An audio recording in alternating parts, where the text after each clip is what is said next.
Hey YouTube, welcome to Bungie's MailSack for August 1st, 2014. And we don't get too many questions this time around, but we do get a very vague answer that dodges the question. So let's take a peek into this week's MailSack. And it's really hard not to make ballsack jokes with this. This week we have a question from Mr. Wonderful, and he asks essentially, why do the Warlocks have visually restrained looking class specific items? To be more specific, the armbands. And I guess he doesn't know about these yet, but there are holographic armbands that I really think are the coolest looking fucking armor in the game. Now, I haven't seen too many crazy holographic armors yet, but if there are any others, I'd say that these are still pretty high towards the top of the list. Just because something isn't flashy and in your face doesn't mean it doesn't look nice. So that's what I try and keep in mind with how subdued the Warlock class does look. Scythe NL asks if you could delete the Destiny beta from your hard drives in order to free up space, and the answer is yes, you can. It doesn't serve any other purpose. So whenever you see it fit, you can delete the Destiny beta. I'm just not going to do it right now because I enjoyed it so much. It kind of has a sentimental purpose, and seeing it on my hard drive is a nice thing to see. The next question posed is by Sauron, and he asks, will there be cross-generational play? More specifically, if you have friends on the 360, will you be able to play with them if you want to upgrade to an Xbox One? The answer is no.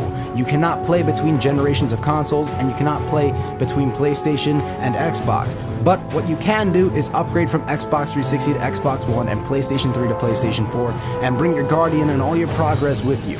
Though I'm not sure if you could upgrade from PS3 to Xbox One and 360 to PS4. That is still to be seen. And stepping away from the cooperative side and moving towards the competitive side, X-Explosion wants to know what the competitive scene for Destiny will look like and if it's going to be as heavily supported as it was within the Halo series. And to this, Bungie says, the ball is in your court. Whatever you want to do with Destiny, we will support, and I'm kinda glad to hear that, because I miss Halo 3 MLG, because that was some of the most intense shit I've ever watched, and all the Call of Duty shit nowadays is just making me plain old sad. And the final question is by Blaster73 and asking, with the amount of feedback received and assuming a decision was made, is it possible to implement changes post-beta before the game is released? And to this, Bungie replied that we've actually made updates to the game whilst you were playing it, whilst you were in orbit, and you didn't notice a thing. And I think that is cool, but I'm pretty sure Blaster73 was referring to things besides minor tweaks and performance upgrades.